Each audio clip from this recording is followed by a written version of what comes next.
अस्सलामुअलैकुम दोस्तों, कैसे हैं आप सब। उम्मीद करती हूँ आप सब खैरियत से होंगे। आज का जो हमारा टॉपिक है वो है पर्सनालिटी थ्योरी के बारे में।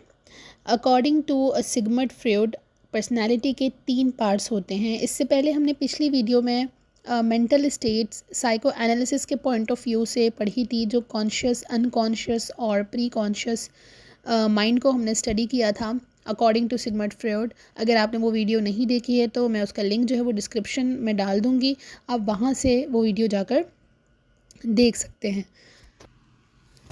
आज सिगमंड फ्रॉइड के ही थ्योरी को हम कंटिन्यू करेंगे और समझेंगे कि सिगमंड फ्रॉइड ने पर्सनालिटी की जो 3 टाइप्स दी हैं वो किस तरह से दी हैं। ठीक है, याद रखिए, जो कॉन्शियस, अनकॉन्शियस और प्री कॉन्शियस माइंड की हमने बात की थी वो मेंटल स्टेट्स थी जो सिगमंड फ्रॉइड ने दी थी। जो हम आज बात करेंगे वो है स्ट्रक्चर ऑफ पर्सनालिटी या पर्सनालिटी थ्योरी या टाइप्स ऑफ पर्सनालिटी, जो सिगमंड फ्रॉइड ने हमें बताई हैं और हम उसे कॉन्शियस, अनकॉन्शियस और प्री कॉन्शियस के साथ ही लेकर चलेंगे। तो according to Sigmund Freud there are 3 types of personality: id, ego and superego. As I told you, id, ego and superego जो है वो पर्सनालिटी टाइप्स हैं, पर्सनालिटी की ट्रेड्स हैं। तो बिफोर अंडरस्टैंडिंग के ये होते क्या हैं, हम इसका जनरल सा ओवरव्यू पहले जो पिक्चर में है इसको देख लेते हैं। इड क्या है कि I want to do that now, यानी कोई भी चीज़ है वो मुझे अभी ही करनी है या कोई भी चीज़ है वो मुझे अभी ही चाहिए है। ठीक है, दैट इज़ इड। उसके बाद है ego. Maybe we can compromise, यानी कि हमें जो चीज़ चाहिए है, ठीक है, सही है, मैं उस पर कॉम्प्रोमाइज़ कर लेती हूँ। अगर मुझे वो अभी नहीं मिल सकता मैं उसको बाद में ले लूँगी या वो मुझे बाद में मिल जाएगी। ठीक है, जो कॉम्प्रोमाइज़ वाला फैक्टर आ रहा है वो ईगो में आ रहा है। उसके बाद है सुपर ईगो। सुपर ईगो क्या कह रहा है कि it is not right to do that, यानी कि कोई भी हम जो काम कर रहे हैं वो हमारी सुपर ईगो हमें कहती है कि ये अभी ठीक नहीं है, ये काम आप नहीं करो। ठीक है, तो पिक्चर के पॉइंट ऑफ व्यू से जो बातें हो मैंने आपको समझा दी हैं। अब हम नेक्स्ट इनकी डेफिनेशंस और एग्जांपल्स की तरफ जाते हैं कि इनकी डेफिनेशन को हम एलिब्रेट करके समझते हैं कि वो क्या कहती हैं। सबसे पहले जो हम बात करेंगे that is id, component of personality.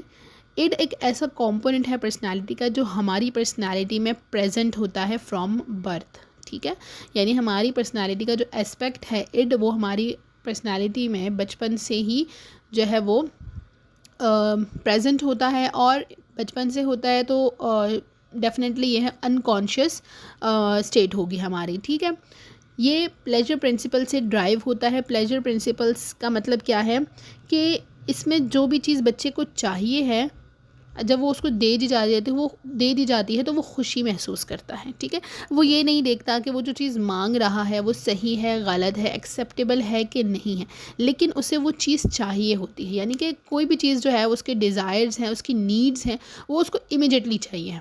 ठीक है, इमीडिएट ग्रेटिफिकेशन होती है। और जब वो चीज़ उसको मिल जाती है तो वो उसे उसमें क्या होता है, सेटिस्फाइड हो जाता है और उसको प्लेजर फील होता है। ठीक है, खुशी महसूस होती है। लेकिन अगर वही ग्रेटिफिकेशन उसे उस टाइम पर नहीं दी जाती है तो वो स्टेट ऑफ एंजाइटी और टेंशन डेवलप करता है।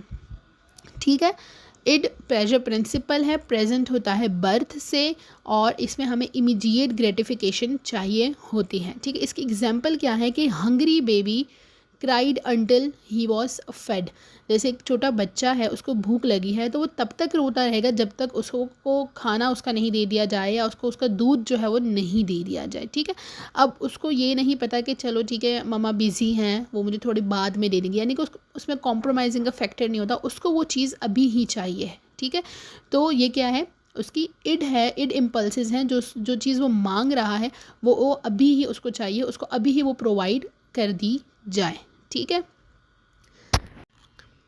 उसके बाद हमारे पास जो सेकंड कंपोनेंट ऑफ पर्सनालिटी है दैट इज़ ईगो।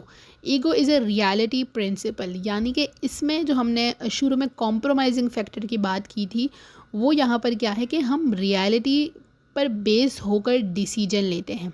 ठीक है, यानी कि इड में जो हमें कोई भी इम्पल्स आ रही है, ये जो भी इंस्टिंक्ट आ रही है वो हमें उसी टाइम चाहिए होता है। ठीक है, लेकिन जब ईगो डेवलप हो जाती है तो यहाँ पर हमारे अंदर एक फैक्टर आ जाता है जो हम रियलिटी के साथ डील करते हैं। ठीक है। Ego is the personality component responsible for dealing with reality, ठीक है।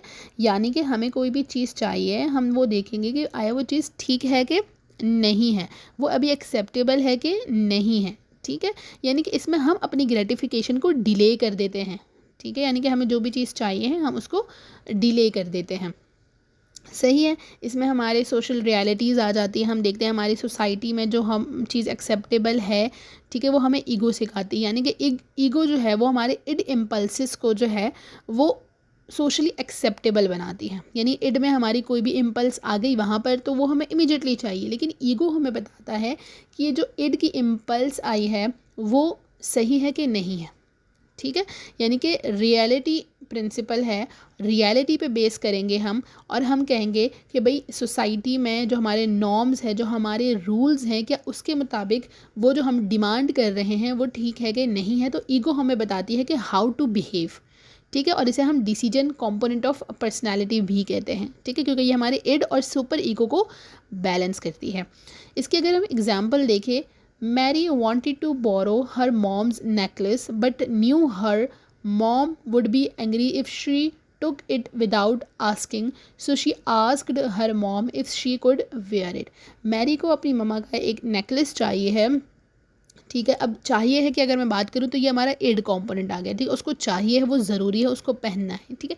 लेकिन उसे पता है कि अगर वो बग़ैर पूछे वो नेकलेस उठाएगी तो उसकी मम्मा जो है वो गुस्सा हो जाएंगी। अब ये हमारे पास क्या हो गया, ईगो आ गई, ईगो फैक्टर आ गया कि मुझे पता है कि अगर मैंने वो जो है नेकलेस है बग़ैर पूछे उठा लिया तो रियल में फिर क्या होगा कि मेरी मम्मा जो है मुझ पर गुस्सा होंगी। तो बेहतर क्या है कि मैं उनसे वो चीज़ पूछ कर ले लूँ। तो मेरी ईगो इड के जो इम्पल्स आ रही है उसको उसने जो है वो सोशली एक्सेप्टेबल बना लिया, रियलिटी पर जो है मुझे रखा, और मैंने सोचा कि मैं वो नेकलेस अगर उठा रही हूँ, मैरी अगर वो नेकलेस उठा रही है तो उसके बाद उसके कंसिक्वेंसेस क्या होंगे, ठीक है।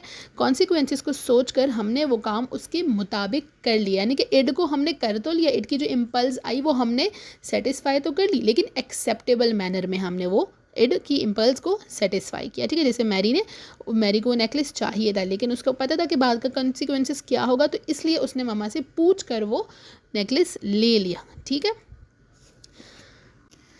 लास्ट कंपोनेंट ऑफ पर्सनालिटी यानी कि थर्ड कंपोनेंट ऑफ पर्सनालिटी जो है according to Sigmund Freud that is superego. जब बच्चा जो है वो और बड़ा होता है तो वो अपने सराउंडिंग, अपनी सोसाइटी से या अपने पेरेंट्स से सीखता है कि क्या चीज़ सही है, क्या गलत है, ठीक है। यानी कि उसमें मॉरल प्रिंसिपल जो है वो डेवलप होता है। सुपर ईगो जो है ड्राइव होता है मोरालिटी प्रिंसिपल से भी, यानी कि यहाँ पर हमारे वैल्यूज़ आ जाती हैं।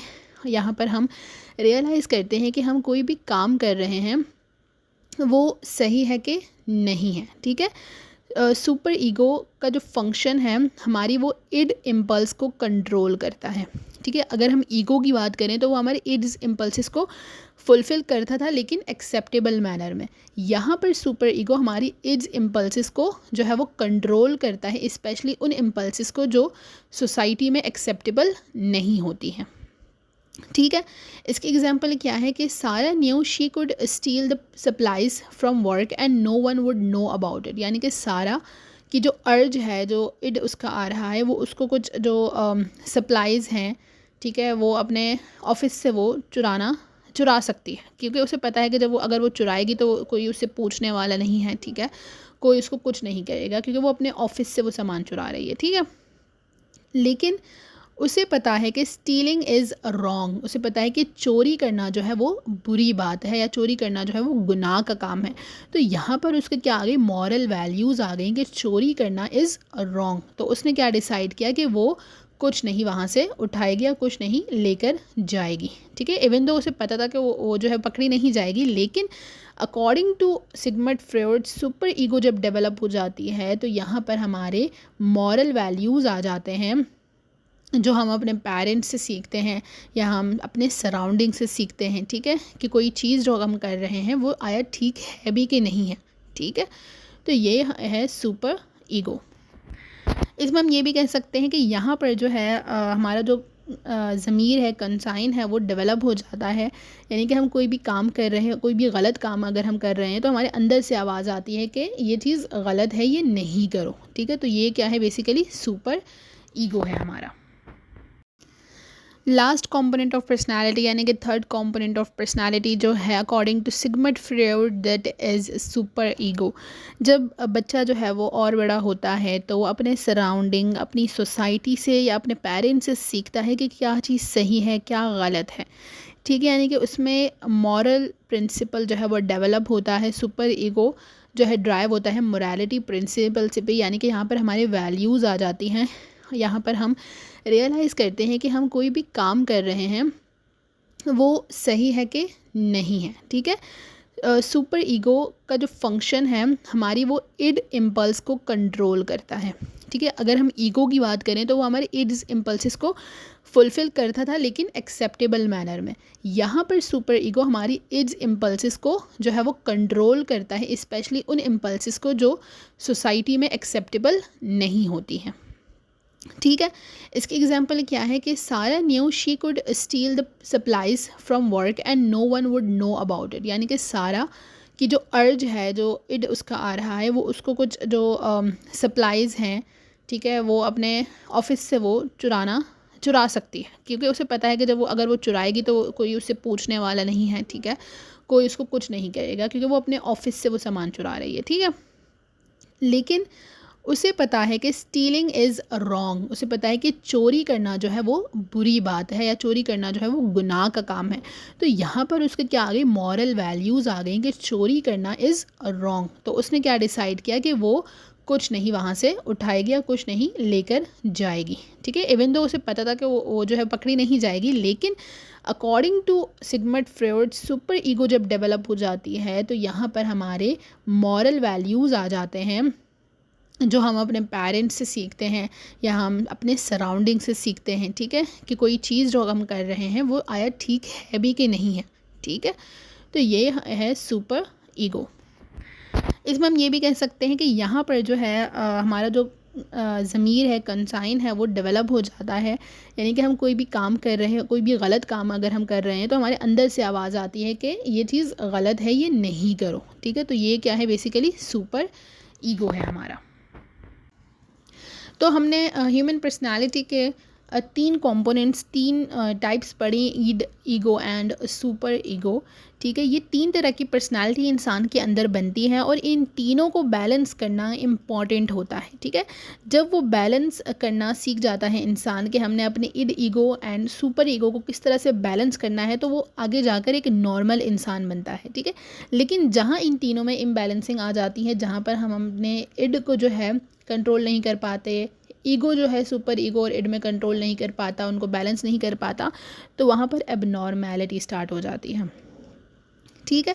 यानी कि अगर किसी को भूख लगी है तो वो किसी के आगे से भी खाना उठा के खा लेगा, ठीक है। वो ये नहीं देखेगा कि वो किसके सामने से खाना उठा रहा है या वो क्यों उठा रहा है, ठीक है। तो इड की इम्पल्स को वो किसी तरह से भी कुछ भी करके जो है वो फुलफ़िल कर रहा है। तो हम उनको देख के, उस इंसान को देख के क्या बोलेंगे कि ये तो एबनॉर्मल बिहेवियर है, ठीक है।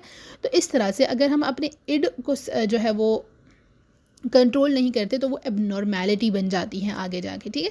इसकी मज़ीद हम एग्जांपल देखते हैं ताकि आपको मज़ीद क्लियर हो जाइए। अगर अब पिक्चर में आप देखें तो इड क्या है कि it's all yours, forget about your brother, keep it all for your self. यानी कि आपकी मदर ने आपको कोई चॉकलेट दिया, कोई कैंडी दिया और उन्होंने कहा कि भाई आप अपने ब्रदर के साथ, अपने बहन भाइयों के साथ ये शेयर करें। लेकिन आपकी इड क्या कह रही है कि छोड़ो, ये जो है भाई को क्यों देना, बहन को क्यों देना, ये सारी चॉकलेट्स या कैंडीज़ मैं अपने लिए रख लेता हूँ, ठीक है। तो इड क्या है, क्योंकि आपको चॉकलेट्स पसंद है, आप वो किसी और को देना नहीं चाह रहे हो, ठीक है। लेकिन जब ईगो डेवलप होती है तो आप क्या कहते हो कि I know mom gave me this candy to share with my brother, we should split it evenly, ठीक है। ईगो क्या कहती है कि नहीं, मुझे मेरी मम्मा ने कहा है कि मुझे अपनी कैंडी अपने ब्रदर के साथ शेयर करनी है, तो हम इसको आधी तोड़ के उस कैंडी को हाफ ले लेंगे, ठीक है। उसके बाद सुपर ईगो जब डेवलप हो जाती है तो वो क्या कहती है कि you know that your brother loves candy, you should give it all to him and not be greedy. Superego क्या कहती है कि अगर मैंने ये सारी चॉकलेट्स अपने लिए रख ली और मैंने अपने भाई को नहीं दी, और मुझे पता है कि मेरे भाई को कैंडीज़ पसंद है, चॉकलेट्स पसंद है, तो ये बुरी बात है, मुझे उससे छुपानी नहीं चाहिए, मुझे लालच नहीं करना चाहिए। तो यहाँ पर मेरी वैल्यू क्या आ गई कि मुझे लालच नहीं करना चाहिए, मुझे अपने ब्रदर के साथ वो शेयर कर लेनी चाहिए। ठीक है, तो इस तरह से end ego and superego जो है वो डेवलप होती है। इनके दरमियान बैलेंस करना बहुत इंपॉर्टेंट होता है। अगर बैलेंस नहीं कर सकेंगे हम, तो वो इम्बैलेंसिंग हो जाएगी और एबनॉर्मैलिटी जो है पर्सनैलिटी में डेवलप होगी। ठीक है, तो दैट्स ऑल। ये थी हमारी आज की ये था हमारा आज का टॉपिक। उम्मीद करती हूँ आपको अच्छे से समझ आ गया होगा। कोई भी क्यूरी, कोई भी क्वेश्चन हो, आप कमेंट सेक्शन में लाजमी पूछ लीजिएगा। वीडियो को लाइक एंड सब्सक्राइब करना ना भूलिएगा, ताकि आपको मेरे आने वाली नेक्स्ट वीडियोज़ की नोटिफिकेशन आती रहे। Thank you so much. अल्लाह हाफिज़। See you in the next video.